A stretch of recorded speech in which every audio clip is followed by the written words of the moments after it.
Well, it's very simple. Henry James is the greatest novelist. There have been novelists who are perhaps more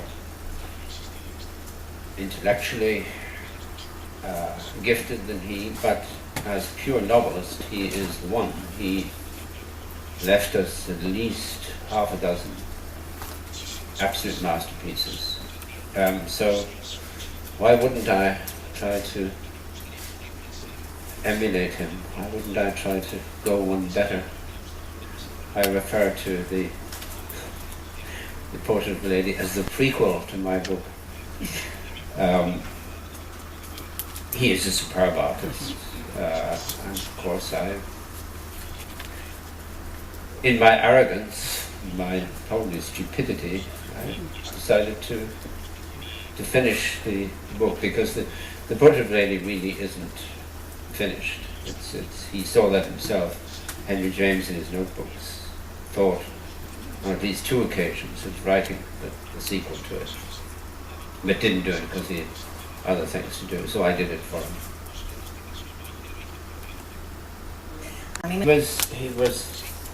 The Portrait of a Lady is the first great feminist novel, written by a man who was homosexual, of course.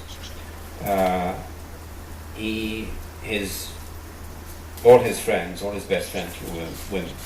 He loved women, and even more than that, he found women infinitely interesting.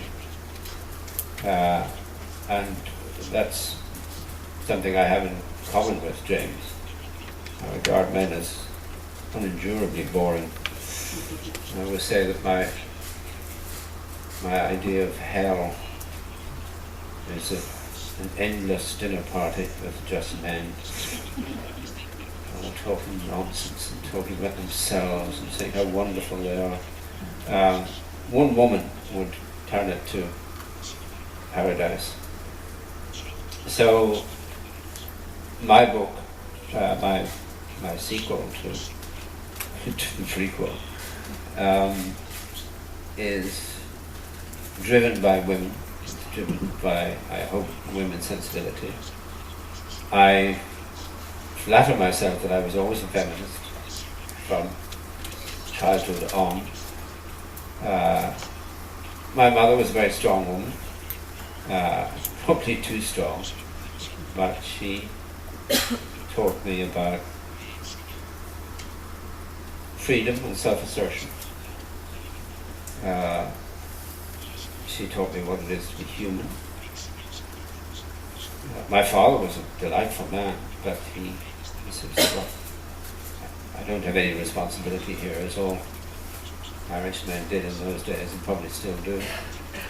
So my mother raised me. I loved her. She infuriated me. We fought. But she was,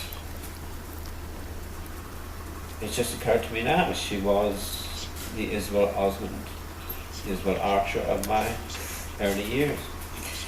John, No, if you concentrate sufficiently deeply on any task, you can do it.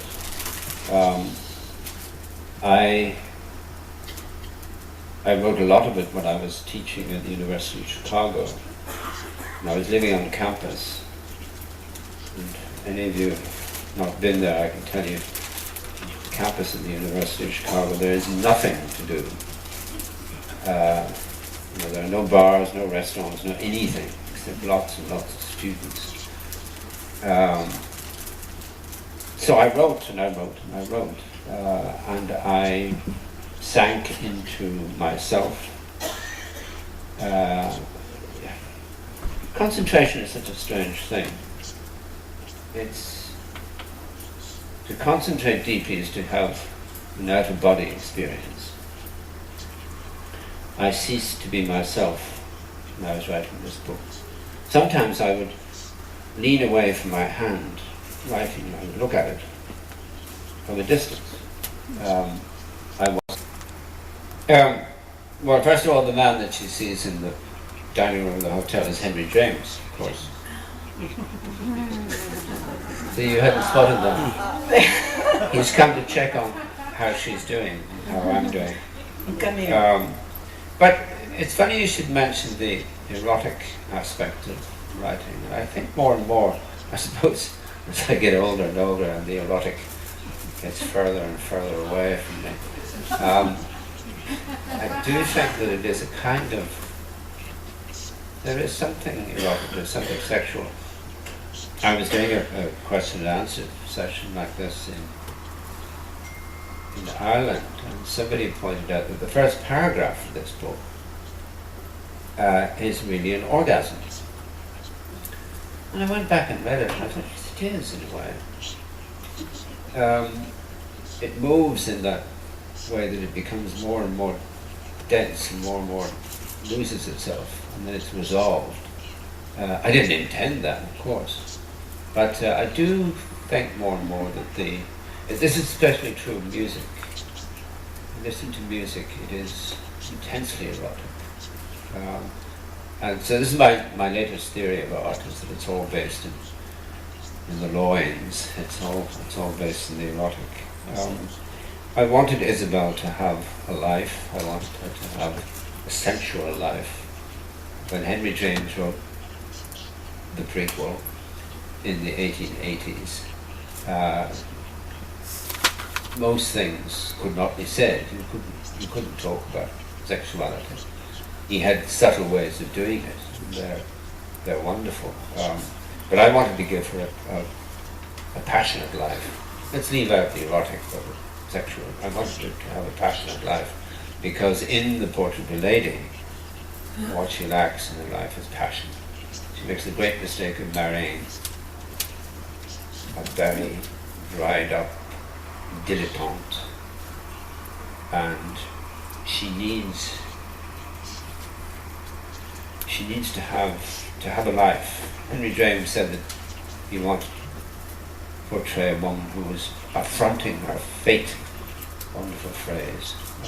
Sorry to the interpreter, that's almost impossible to interpret. He means is that a person who was going to grasp life by the shoulders and say, I'm going to have you. And she never gets that chance in the Portrait of a Lady. I intended to allow her to do that in this book, but I couldn't quite, because what I want is for somebody to write a sequel to my sequel. And I want it to be a woman. Maria, here's your chance. Yes, I think she is.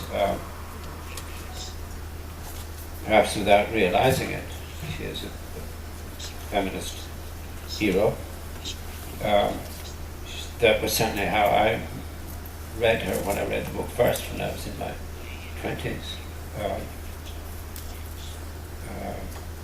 I read her slightly differently when I read the book when I was in my middle age. I read it differently again when I tottering on the brink of old age. This is the wonderful thing about great works of art, that they're different every time you look at them or listen to them or read them. I'm slightly... Feminist has become a cliched word.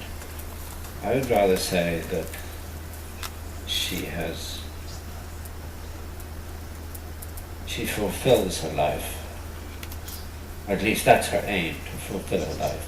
To live her life as fully, as passionately as she can. This is the duty of all of us. We're just given one little moment on earth.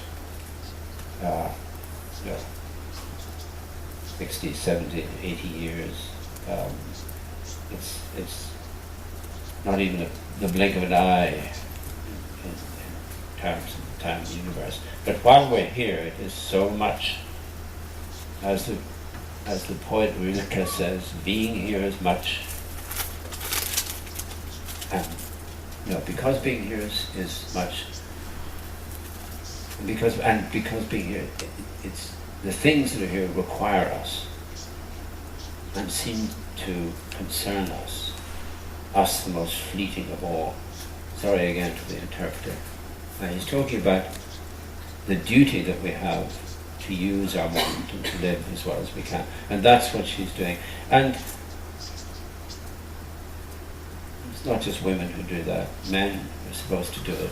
We have a way to go still before we catch up and learn how to live. We're still... Men really haven't come out of the caves. Women have, I think. We're still in the jungle. Certainly if we look at contemporary politics in Europe and America, we see that men haven't progressed very far.